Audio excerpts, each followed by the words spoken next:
Milan.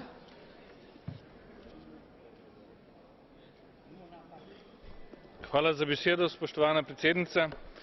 Na včerajšnjih parlamentarnih volitvah v Sloveniji je s 34 odstotki zmagala leva stranka, ki je nastala pred 41 dnevi. Predčasne volitve smo imeli tudi 2011. Takrat je zmagovalna stranka nastala 43 dni pred volitvami.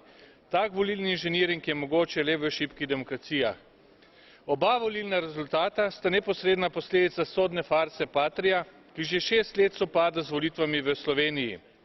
Toda zadnje volitve predstavljajo vrh politizacije sodnega procesa. Vodjo opozicije Janeza Janšo so zaprli 3 dni pred volitvami, 3 tedne pred volitvami, in to brez dokazov. Dobil naj bi obljubo nagrade, a se ne ve kje, kdaj, na kak način, od koga niti kakšno. Ničesar.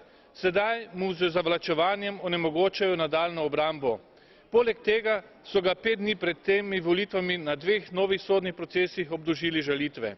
Vse to je vplivalo na izid parlamentarnih volitev v Sloveniji, za katere ne moremo reči, da so poštene, svobodne in legitimne.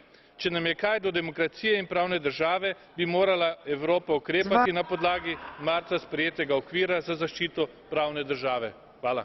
Mulțumesc, domnule Zver. Dau cuvântul domnului Sulin.